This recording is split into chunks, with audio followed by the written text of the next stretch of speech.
관세를 올리고 달러를 약세로 보내고, 그러면 약달러 되면 중국의 제품이 더 비싸질 거 아니야? 그럼 여기 뭐라고 써 있냐면요, 위안화는 더 약세로 만들어 버리면 돼. 근데 결과적으로 지금 보시면 정확하게 인민폐의 가치는 더 떨어졌습니다. 트럼프 하면은 미치고 광기, 감정적으로 뭔가 하는 사람 이렇게 생각하는데, 사실은 이 보고서대로 가이드라인대로 그대로 잘 가고 있는 상황이라고 보면 되고요. 과거 20년 동안 30년 동안 우리가 보지 못했던 정말 어색하고 무서운 미국, 중국도 마찬가지죠. 미국하고 싸워야 되니까 노선 정해, 우리한테 압박 들어올 거예요. 우리는 그러면 구한말 때처럼 AI 제국주의 속에서 고래싸움에 새우등 터질 수도 있는 거고, 대만은 이미 거의 위험한 임계점에 도달해 있는 거고요.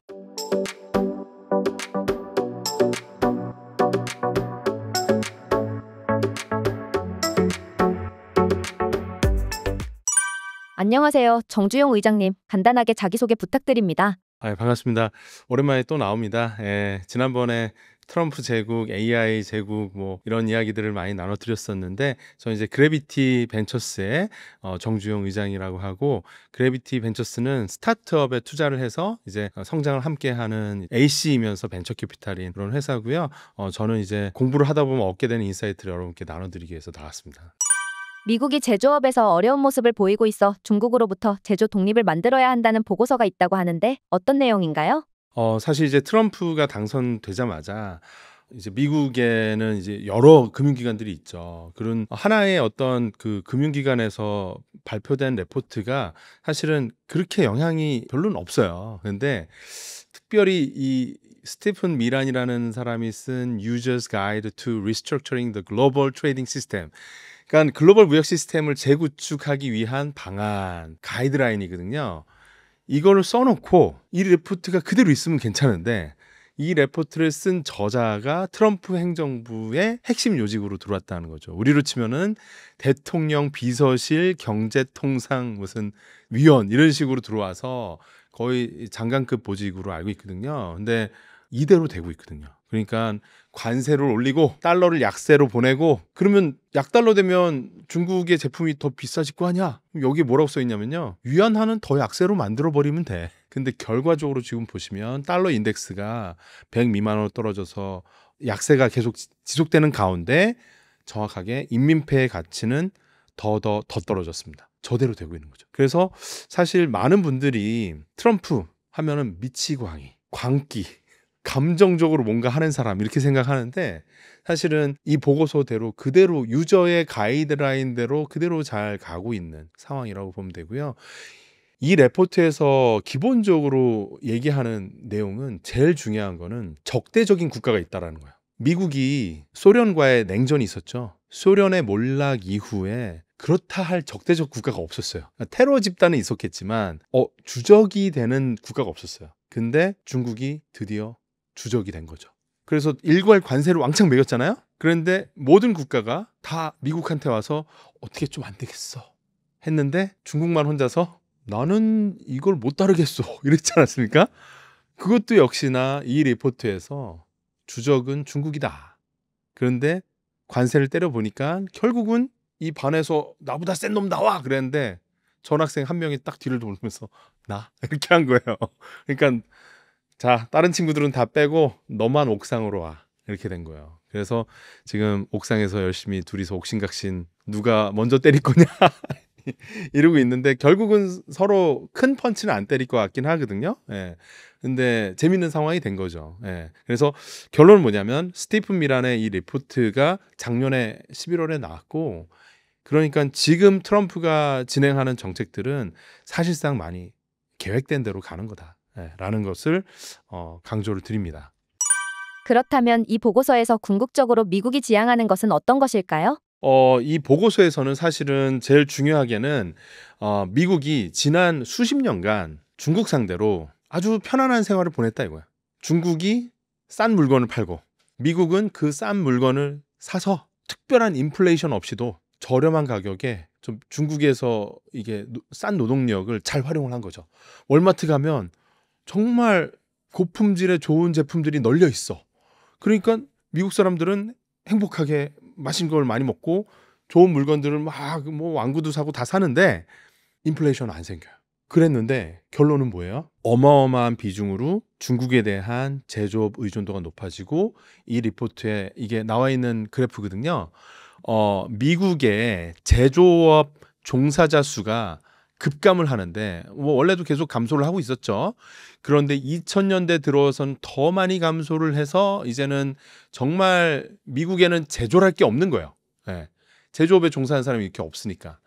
그리고 전 세계 경제에서 지금 2차 세계대전 직후만 해도 미국의 비중이 거의 40%에 달하죠. 그런데 계속 감소를 했는데 지금 더 감소했죠. 예. 그랬다가 지금 조금 올라오고 있는 상황이지만 그래도 여전히 미국이 과거의 영화에는 많이 못 미친다. 그런데 중요한 건 제조 측면에서만큼은 중국이 세계 최강의 국가가 되어버렸고 과거에 10년 전에는 문제가 안 됐던 이유는 뭐냐면 중국은 미국에 착 붙어서 지내던 일장이 나고 내가 최강국임을 인정하면서 나한테 물건을 잘 팔아주던 친구였어. 그런데 이 착했던 친구가 갑자기 이 반에서 짱은 너가 아닌 것 같은데 덤비고 나오는 거야. 그러니까 지금 제조를 중국에 의존하고 있다라는 상황은 엄청나게 위험한 상황이라는 거예요. 네. 현재 미국이 초강대국이긴 하지만 중국이 제조업을 비롯해 여러 분야에서 미국의 자리를 넘보는 행위를 하고 혹시나 한 분야의 정점이 되어버렸을 때 미국에게 막대한 피해가 가게 되다 보니 미리미리 준비하고 있는 것이라고 보면 될까요? 왜냐하면 이제는 적대적인 국가가 생긴 거잖아요. 과거에는 팍스 아메리카나라고 해서 미국 1국 체제 상태에서의 평화가 있었어요. 그러니까 9.11 테러 이런 게 아니면은 대놓고 미국한테 덤비는 나라는 없었던 거예요. 언제 이후로? 소련 붕괴 이후로 아무도 없었어요. 그런데 이제는 적대적 국가가 나오니 이제 미국의 취약한 점들은 이제 진짜로 위험한 거예요. 그래서 트럼프 1기랑 지금이랑 왜 이렇게 달라? 그때는 중국이 발톱을 숨기고 있었고 지금은 중국이 발톱을 드러내면서 으르렁거리고 있는 거거든요. 그 차이예요. 그래서 그때도 미국은 부채가 많았어요. 근데 미국 부채가 더 늘었죠. 최근에 바이든 행정부 와서. 그러니까 이제는 이게 더 큰 위험한 아킬레스건이 된 거죠. 그래서 부채를 낮추기 위해서 어떻게 해야 됩니까? 새로 선임된 대표이사 CEO예요. 할 게 세 가지예요. 첫 번째, 매출을 늘려. 두 번째, 비용을 줄여. 세 번째, 내가 대출이 많아요? 대출을 갚거나 이자를 줄여야 되겠죠. 자, 봅시다. 스테판 미란 보고서에 이 내용이 그대로 나와요. 그래서 달러 약세 정책은 뭐냐면 달러 절하로 수출 경쟁력을 확보해서 제조업을 부흥시켜서 무역 수지를 개선시키겠다. 바로 수출의 증가는 Q의 증가, 양의 증가죠. 수출 양의 증가. 관세 부과를 때리는 건 뭐냐면 단위 부품당 어떻게 물건당 제품에 기반한 관세. 나라의 입장에서 매출이 느는 거거든요. 관세도 이제 미국 정부 입장에서는 돈을 버는 거니까. 그래서 관세 부과는 결국 P가 늘어나는 거예요. 그러면 PQ 다 늘어나면 미국이라는 코퍼레이션, 미국이라는 주식회사의 매출이 늘어나죠. 그리고 일론 머스크가 도치 수장으로 해가지고 판관비를 줄이고 있는 게 뭐 1조 달러, 2조 달러 이런 얘기를 하는데 비용 효율화를 시키는 거거든요. 그러니까 기업이라고 보면은 매출 늘어나고 비용이 효율화되고 그리고 이자 비용을 낮춰야 되죠. 높은 것보다는 낮은 게 나니까. 게다가 미국은 어떤 나라예요? 지금 부채 비율이 무지막지 높은 나라란 말이에요. 1년에 벌어들이는 매출보다 부채가 더 많아요. GDP보다 부채가 더 많아. 우리나라가 한 50% 되거든요. 미국이 120%가 그렇습니다. 그러니까 이게 대출로 먹고 살던 나라였고 그 어마어마한 대출 부채를 중국이 감당해주고 있었잖아요. 근데 중국이 이제 미국 국채를 내다 던졌거든요. 예. 그러니까 이젠 이자 비용 절감에 대한 부분이 훨씬 민감해진 거고 그래서 이 이자 비용 절감을 하려면 국채 금리가 낮아져야 되는데 저기 연준 의장은 말도 안 듣고 금리 낮추라는데 하지도 않고 그럼 어때요? 경기가 안 좋아지면 당연히 금리가 낮아지겠죠. 그래서 연준이 기준금리 안 낮추더라도 10년 만기 국채 금리는 상당히 낮아졌어요. 지금 취임 이후에. 그래서 결과적으로 매출 늘고 비용 줄고 이자 비용 줄고 이런 지금 세 가지 효과가 동시에 진행되고 있고 이 또한 스테판 미란 보고서에 근거해서 그대로 가고 있는 상황인 겁니다. 네, 계획한 대로. 중국의 제조업 등 여러 분야의 발전이 어느 정도이길래 미국이 경계하고 대비하는 것일까요? 이게 좀 종합적으로 봐야 돼요. 그러니까 패권이 이렇게 전환이 되는 데는 다양한 요소가 있어요. 저는 한 10가지 정도를 뽑아봤었는데, 그러니까 이게 스페인에서 네덜란드로, 네덜란드에서 영국으로, 영국에서 미국으로 패권이 계속 변화해 왔거든요. 이제는 미국에서 중국으로 가는 거냐 마는 거냐 이 의사결정인데, 일단은 공통적인 어떤 패턴 중에 하나는 특허나 기술 이런 것들이 막 따라오면요, 언젠가는 이 새로운 신흥 패권이 잡아먹을 가능성이 높아요. 영국이 특허의 나라였어요. 그런데 미국에 누가 있습니까? 에디슨이 있었어요. 이 에디슨한테 돈 준 사람이 쩐주가 JP 모건이거든요. 에디슨이 특허 엄청 냈거든요. 뭐 축음기, 뭐 전기, 뭐 이것저것 해가지고 뭐 가전제품까지 다 해서 지금 우리가 알고 있는 제너럴 일렉트로닉, 이게 에디슨 회사였어요. 근데 JP 모건이 좀 기분 나빠서 에디슨 이름 빼버린 거예요. 자기가 쩐주니까. 그런데 이때도 왜 그렇게 됐냐? 영국은 귀족의 나라고 미국은 어떻게 보면은 자유의 나라잖아요. 어떻게 보면은 좀 귀족이 아닌 사람들이 온 거잖아요. 뭐 아쉬울 게 없으면 영국에서 왜 왔겠어요, 그죠? 종교적으로 탄압받고 이래저래서 미국으로 왔으니까 미국에서는 특허를 내는데 비용을 되게 적게, 평민도 특허를 낼 수 있게, 영국에서는 귀족들만 할 수 있게 해줬어요. 그러니까 미국에서는 훨씬 더 많은 사람들이 공격적으로 특허를 낼 수 있고, 깊이 더 들어가면 미국은 특허를 한 도시에서, 한 주에서만 내도 전국을 커버하는데, 영국은 20개 도시가 있으면 다 다니면서 특허를 내야 되고, 그때마다 돈을 현재로 치면 막 2천만 원, 5천만 원 내야 되는 거예요. 그러면 돈 없고 시간 없고 다니는 비용 없는 사람은 못 하는 거예요. 예. 근데 미국은 그게 그래서 기회의 땅이었던 거예요. 근데 핵심적인 건 뭐냐? 특허가 따라왔어요. 특허가 앞질러 가면서 기술적 기회의 땅이란 게 생긴 거죠, 미국에. 그래서 미국이 기술 혁신을 영국보다 앞서가고, 그래서 철강, 석유, 전기, 가전, 이 모든 게 지금은 너무 당연하지만 그때는 그게 그 시대의 AI였거든요. 예. 1850년대, 1920년대 그 사이 기간에 영국으로부터 미국이 패권을 가져오고, 1, 2차 세계대전 있으면서 또 영국은 막 여러 가지 전쟁에 소용돌이 있었지만 이거 아니고 이래가지고 이런 운도 따르고 해가지고 패권이 넘어왔는데, 지금 중국이 기술, 연구개발, 페이턴트, AI 연구개발 모든 측면에서 미국을 압도하고 있습니다. 그리고 지금 보세요. 인재가 중요해요. 그럼 이런 연구 개발은 누가 하냐? 그래서 AI 경진 대회를 하잖아요. 전 세계적으로 막 미국에서도 하고 뭐 중국에서도 하고 하면은 수상자들이 미국 출신, 자 수상합시다. 중국계 미국인. 그리고 자 2등 중국, 칭화대 중국인. 결국 미국과 중국의 경쟁은 중국인의 경쟁이고요. 그래서 그만큼 이제 중국의 인공지능 인재들이 되게 많다. 근데 우리도 씁쓸한 게, 한국은 과학고에서 공부 잘하는 친구들이 의대를 가잖아요. 중국은 칭화대, 베이징대에서 난다 긴다 하는 수재들이 다 공대를 가요. 왜냐하면 공대 출신의 공산당 이렇게 고위직들이 엄청나게 나오기 때문에 공대를 가야 출신을 하는구나. 그리고 알리바바, 바이두, 텐센트 한동안 엄청나게 성장했었기 때문에, 그래서 이런 것들이 사실 모여져서 미국이 겁낼 만한 상황이 된 거죠. 기술, 인재, 무역, 해상 장악력, 군사. 지금 태평양에서요, 미국 군함보다 중국 군함이 훨씬 많아요. 몇백 대가 부족해요. 그래서 우리나라 지금 조선소를 미국에서 군함 건조하는데 뭐 쓰냐 마냐 그 법적인 거를 법을 바꾸냐 이런 얘기가 나올 정도인 게, 미국이 이걸 얼마나 이제 긴급한 군사적인 니즈로 생각하냐, 이게 있는 건데, 중국이 진짜 입체적으로 여러 가지 요인으로 봐도 중국한테는 실제적인 도전이 된다. 그래서 이게 트럼프 1기 때는 트럼프가 똑같은 얘기를 했지만 안 맥혔거든요. 왜냐하면 구글은 아직 미국이 괜찮은 것 같은데? 그러니까 don't be evil 이러면서 막 살상 무기에다가는 자기 기술을 안 줄 거고, 그래서 그 틈을 비집고 나온 게 팔란티어거든요. 예. 왜냐하면 구글 같은 회사는 그런 막 전쟁에 자기는 AI를 쓰고 싶지 않다. 이러니까 그 팔란티어는 과감하게 들어간 거고. 근데 팔란티어 알렉산더 카프는 이런 이야기를 수년 전부터 미국의 위대한 과학 기술 혁신을 왜 SNS나 이런 그냥 좋아요 누르고 이커머스 하고 물건 사고 이런 데만 쓰고 미국이 더 강해지고 과거에 막 기술을 모아가지고 핵무기 만들어서 세계를 지배하고 이럴 때처럼 안 하냐?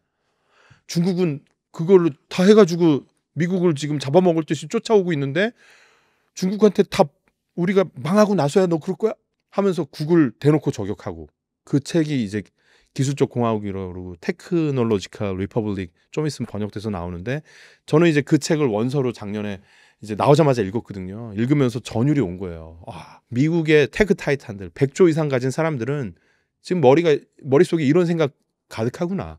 그래서 뭐 실리콘밸리에서 옛날에 민주당 쪽에서 막 인권 뭐 다양성을 막 추구하던 그런 빅테크 창업가들도 트럼프 2기 봐서는 다 트럼프 편을 드는구나. 샘 알트만도 사실은 민주당 쪽이었어요. 근데 스타게이트 막 한다고 미국 위대하게 만들겠다고 하잖아요. 그게 이런 맥락 속에서 이제 그렇게 된 거죠. 예.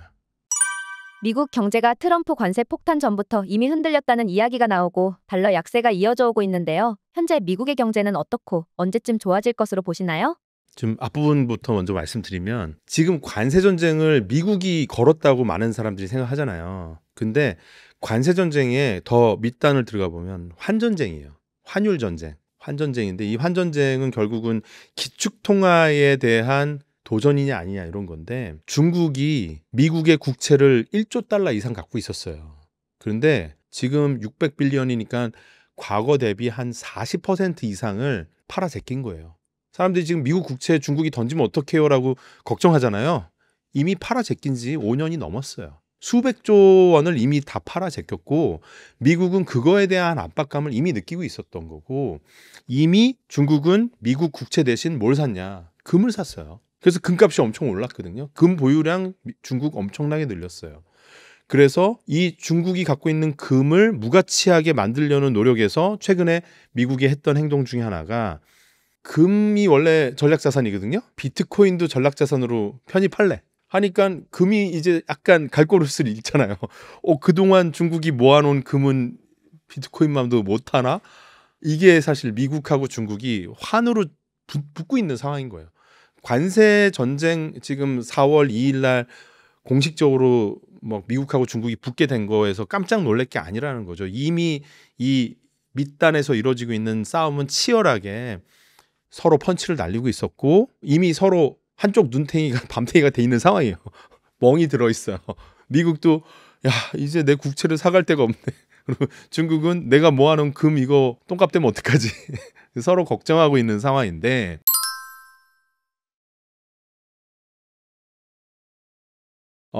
이제 일단은 미국은 첨단 제조는 자기가 가져올 거예요. 그래서 TSMC, 현대차도 웰컴 이러면서 정의선 회장님 멋집니다. 현대 발음 제대로 해주고 대우를 해주는 거잖아요. 그러니까 이게 미국은 저부가 가치 제조는 어느 세월에 전혀 생각이 없어요. 첨단 제조라도 가져가겠다. 그러니까 그 나머지 저부가 가치 제조는 어떻게 할 거냐? 중국 말고 딴 데, 동남아 아니면 남미, 멕시코 이런 데다가 아웃소싱을 해놓고 그들한테 뭡니까? 중국 관세보단 너네가 훨씬 낮아. 그러면 그거 갖고 오는 게 나은 거잖아요. 그리고 인플레이션에 대한 어떤 부담도 덜해지고. 예. 그러니까 사람들이 항상 하나만 생각해요. 중국 거에다가 가격이 2배가 되겠네? 그걸 누가 사요? 멕시코에서 사오겠죠. 동남아가 사오겠죠. 그러면 동남아의 어떤 나라가 그걸 받아오면은 더 그쪽 GDP가 올라가고 이런 현상들이 벌어지겠죠. 그런데 궁극적으로는 미국은 선거의 나라예요.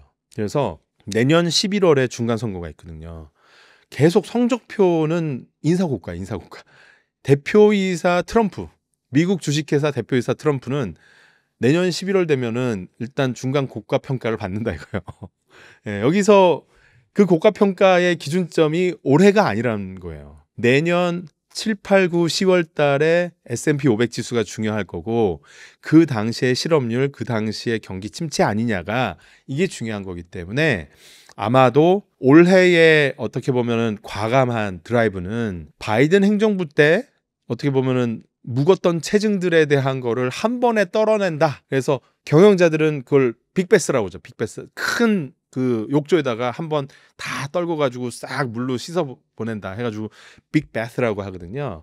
그런 거를 지금 올해 1분기, 2분기 하면 한 3분기까지 계속 하면서 이제 어떻게 보면은 바이든의 이건 바이든이 잘못해서 이런 거야 이러면서 계속 이제 탓을 하잖아요. 지금 실제 그래요. 이건 바이든이 해놓은 거 내가 지금 정리하고 있어. 힘들어 죽겠어. 근데 내년 상반기 돼서는 그게 안 통할 거죠. 그럼 내년에는 제대로 성장 추세로 만들어 놔야 될 거고, 그래서 아마도 중국과의 협상이나 이런 것도 그래도 올해 하반기에는 좀 어느 정도 최악은 뭐 면하려 하거나 아니면 중국하고 협상이 안 된다 그러면 대안을 찾겠죠. 제3지대에서. 그중에 한국도 있는 거고 그중에 동남아도 있고 남미도 있고 뭐 유럽도 있고 한 거죠. 그래서 중국으로부터 못 받아오는 것들을, 그래서 우크라이나에서 히토류 계약했잖아요 얼마 전에. 예, 그런 게 이제 중국에서 그건 안 사오겠다는 거예요. 이제 나 중국 거 안 사, 그냥 우크라이나 뭐 이래저래 좀 요즘 말 잘 들으니까 화이트하우스 한번 갔다 오더니 이제 요즘 말을 잘 들어 히토류나 좀 줘봐 이러면서 이제 하나씩 가져오는 거거든요. 그래서 많은 분들이 미국이 이렇게 세계의 경찰을 하고 뭐 윤리, 뭐 민주주의, 평화 이런 거를 수호하던 미국이 왜 이렇게 바뀌었지 갑자기?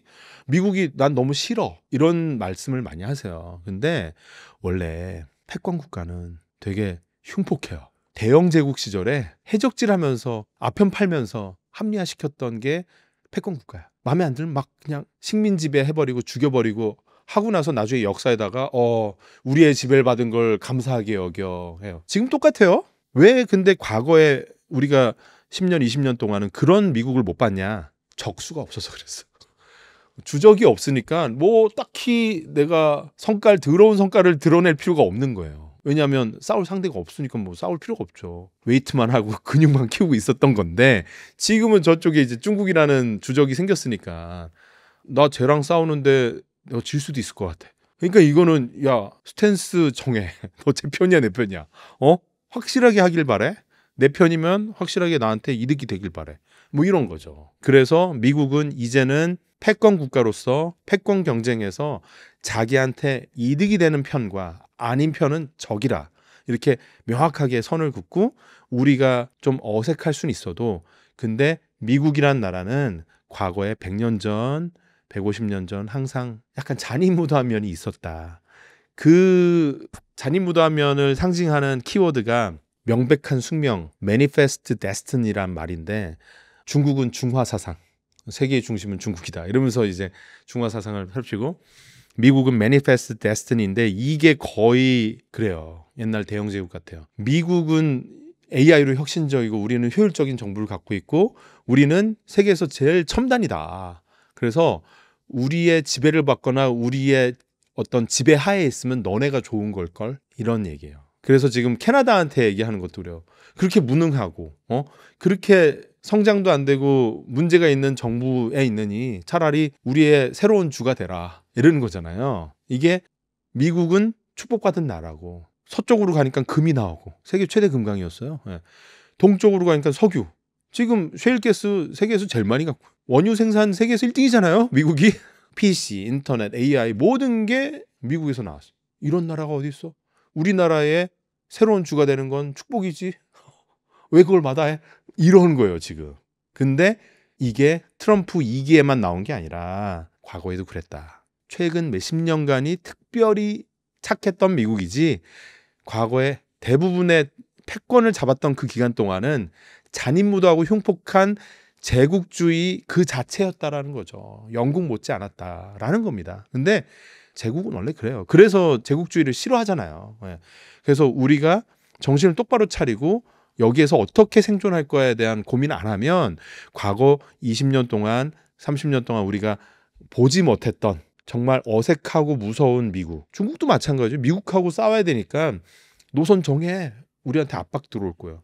우리는 그러면 구한말 때처럼 AI 제국주의 속에서 고래 싸움에 새우등 터질 수도 있는 거고, 대만은 이미 거의 그 위험한 진짜 임계점에 도달해 있는 거고요. 예.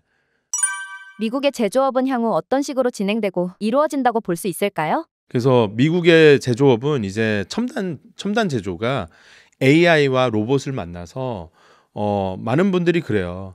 미국의 숙련공도 부족하고 미국의 인건비 너무 비싼 거 아니냐. 그런데 숙련되지 않은 사람도 AI로 통해서 숙련이 될 수 있어요. 미국이 어떻게 그러면 첨단 제조가 레벨업이 될 수 있겠냐 하면은 소프트웨어예요. 제조는 많은 분들이 하드웨어라고 생각하죠. 그런데 미국은 소프트웨어 강국이죠. 소프트웨어가 세상을 집어삼킨다. 마크 앤더슨이라는 분이 이야기한 거고, 이분이 넷스케이프 창업자예요. 그러니까 인터넷 원조 사람인데, 디지털 세상에서 컴퓨터, 인터넷, 스마트폰 이렇게 지나면서 PC 시대 때는 마이크로소프트가 있었죠. 소프트웨어 회사죠. 인터넷 시대 때 데이터를 하나로 모아줘. 구글이었죠. 그리고 모바일 시대 2007년도 이거는 PC도 모두 아닌 그냥 새로운 형태의 스마트폰입니다 했던 게 애플이죠. 그러니까 각 PC, 인터넷, 모바일 시대 각각 소프트웨어 회사들이 세상을 지배를 했습니다.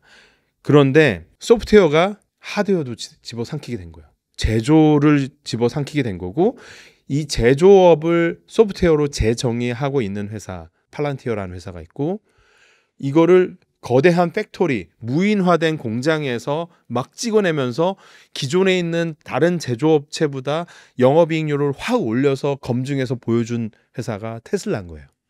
그리고 이런 제조회사에 언제 문제가 생기고 언제 이 제조 공장에 새로운 제품이 나갈 거고 재고가 언제 떨어져서 언제 이 공장에 새로운 원자재가 필요한지, 이거를 실시간으로 알려주려면 이 공장 자체가 하나의 거대한 엣지 컴퓨터가 돼야 되잖아요. 엣지 컴퓨팅의 대마왕이 또 엔비디아죠. 그리고 디지털 트윈을 만든다고 하죠. 그래서 엔비디아 홈페이지 가서 보시면은 스마트 매니팩처링, 스마트 제조라는 카테고리에 디지털 트윈, 엣지 컴퓨팅이 들어가 있습니다. 이런 것들이 하나로 묶여지면은 미국의 제조는 레벨업이 된다라는 것이고요. 그래서 조금 더 구체적으로 말씀드리면은, 이제 제조에서 그동안 데이터가 다 분절화돼 있었어요. 누구 전에? 팔란티어 전에. 팔란티어가 한 게 뭐냐 하면은 빈 라덴을 잡고 막 이런 군사 CIA, 뭐 FBI 막 이런 것만 생각하시는 분들이 있어요. 근데 그거는 이제 팔란티어를 투자해도 팔란티어를 모르시는 얘기예요. 팔란티어의 매출액의 반은 제조에서 나와요. 앞으로 제조에서 더 많이 나올 거예요. 왜냐하면 국방부 예산은 정해져 있지만 세상에 제조업은 그냥 제조업이 되게 많아요. 모든 게 제조 아니에요? 대부분. 근데 거기에 데이터로 혁신을 만드는 게 최근에 3, 4년 사이에 벌어진 겁니다. 이게 어떻게 되는지 좀 설명을 드리면, 의사결정을 하려면 이게 재무 데이터만 있으면 안 되죠. 종합적인 의사결정을 하려면. 이건 CFO가 보는 거죠. 재무 담당자는 재무만 보죠. 그러니까 이번 달에 매출이 얼마야. 그런데 전통적인 회사에서는 원재료 이게 수급을 관리하시는 SCM이라고 하죠. 서프라이 체인 관리하시는 분은 요거만 또 봐요. 그래서 이번에 우리 이만큼 재료를 사놨습니다. 또 판매하시는 판매 부서에서는 우리 재고가 이만큼 있고 이번에 10,000대를 팔 수 있고 뭐 수출은 얼마고 내수는 얼마고 이거 관리하고 있을 거 아니에요. 전형적으로 뭐 월간 회의하면 어떻습니까? 구매부서 부장님, 그리고 재고 관리하시는 부장님, 뭐 판매 부장님, 뭐 재무 부장님 각자 하고 이거를 이제 대표이사가 종합적으로 보잖아요. 팔란티어는 뭐냐면 부서별로 각자 관리되는 데이터를 다 한 대로 모아요. 단순히 한 대로 모으기만 하는 게 아니라 이 부서별로 필요하면 재고 관리하는 데다가 IoT 센서를 갖다 붙여서 재고 관리를 사람이 안 해도 되게 해줘요. 원재료 수급에 대해서 궁금하잖아요. 공급하는 공급사부터 우리가 받아서 물류까지 모든 것에 대한 데이터를 최대한 실시간으로 만들어줘요. 그러면 구매가 실시간, 재고가 실시간, 판매가 실시간, 재무가 실시간으로 다 돌아간다. 스타크래프트 하는 것처럼 실시간으로 자원이 올라가고 멀티 가고 있잖아요. 그죠? 이렇게 게임하는 것처럼 된 거죠. 실시간으로. 이게 안 됐었단 말이에요. 이게 감으로 때리던 시절이었단 말이에요. 팔란티어가 없을 때는. 팔란티어가 들어와서 이거를 해주는 거예요. 원래도 ERP는 셉도 있고 우리나라에 뭐 다날도 있고 이것저것 있는데 이건 이거고 따로따로였었는데 이걸 합쳐놓고 거기다가 온갖 종류의 IoT 센서와 CCTV, AI 뭐 이런 기술들을 집어넣어가지고 모아놓고 이 합쳐진 데이터를, 그래서 이걸 뭐라고 하냐, 스트림라인 데이터 플로우라고 그래요. 데이터 플로우, 데이터의 흐름을 완전히 일어난다. 그러면 어떤 일이 발생하냐? 데이터가 융합이 된다. 데이터 퓨전. 데이터가 융합이 되면서 지식이 나오고 지혜가 나온다는 거예요.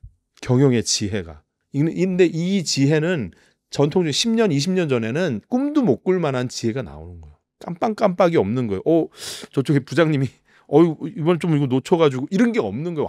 완전 무결하게 가는 거예요.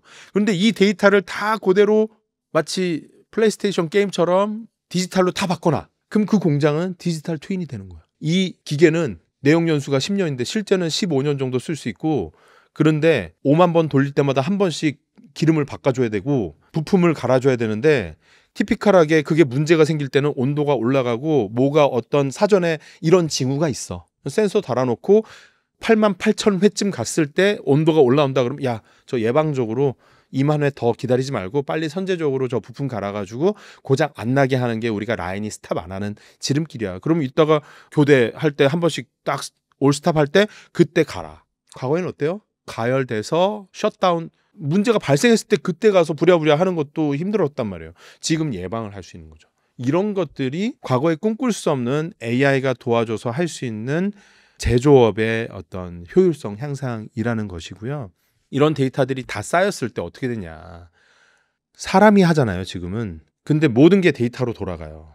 그러면 그 사람 대신에 로봇을 넣었을 때도 이 로봇을 컨트롤하기가 훨씬 쉽겠죠. 왜냐하면 다 데이터로 관리되고 있으니까. 그리고 팔란티어나 테슬라나 마찬가지로 무인화된 공장은 어떻게 보면은 사람이 중심이 아니에요.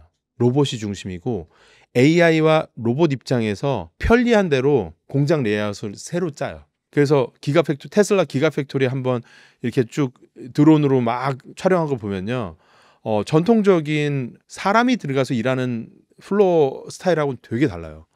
기계가 턱턱턱턱 들어가기 편하게 해놓고 그 기계에 맞춰서 컨베이어 벨트를 돌리거든요. 과거에는 사람들이 4명이 옆에서 붙어야 되니까 사람이 움직일 공간이 필요하지만 여긴 그게 필요가 없는 거예요. 근데 더 나아가서는 기계도 좋은데 소프트웨어가 이해하기엔 이게 더 직관적이에요. 그러면은 그렇게 바뀌는 거예요. 이걸 뭐라고 그러냐면 소프트웨어에 의해서 재정의된 제조업. 소프트웨어가 제조업을 집어삼킨다는 말이 이제 나오고 있는 거고, 3년 5년 안에 이건 현실이 될 거예요. 그래서 이미 미국에 있는 현대차 공장에는 원래는 몇천 명이 일해야 되는 그 플로어에, 그 공장에 지금 800명, 로봇이 더 많다고 그러잖아요. 근데 이젠 그 사람 수도 점점 주는 거죠. 예. 그래서 여기 보시면은 디지털 트윈이라는 겁니다. 소프트웨어가 제조업을 삼킨다. 예. 그래서 버추얼 팩토리로 복제돼서 실시간 시뮬레이션 되면 제조업 효율화가 극대화가 된다라는 거고, 기존에 있는 걸 이제 피지컬 팩토리, 그냥 전통적인 팩토리죠. 여기에서 문제점이 많죠. 이거를 버추얼 팩토리로 카피 앤 페이스트, 복붙을 하는 거죠. 복붙을 해놓고 복붙하는 놈은 시뮬레이션 돌리면 돼요. 피지컬 팩토리를 시뮬레이션 돌리려면 돈이 들어가죠. 버추얼 팩토리를 시뮬레이션 돌리는 거는 AI가 해주면 끝나요. 데이터로 돌리는 거니까. 그러면 생산망, 물량, 수요 예측, 공급망 대응 전략 수립, 재고 과잉 부족 사전 알람, 작업장 위험 알람 등등 모든 문제점들을 사전에 예측해서 대응할 수 있다. 이렇게 좋은 게 어디 있냐 이거죠. 이런 게 가능해지면은 미국의 제조가 전 세계 어디보다도 더 좋을 수도 있다. 그러면은 숙련공 이슈도 사라지죠. 얘가 숙련돼 있잖아. 그죠? 그리고 숙련된 로봇이 들어갈 것 같잖아요. 예. 옵티머스가 할 것 같은데? 이런 거죠. 그래서 숙련공 니즈를 최소화하고 첨단 제조에서의 미국의 제조업 경쟁력을 확대를 한다라는 말씀을 드리는 거죠.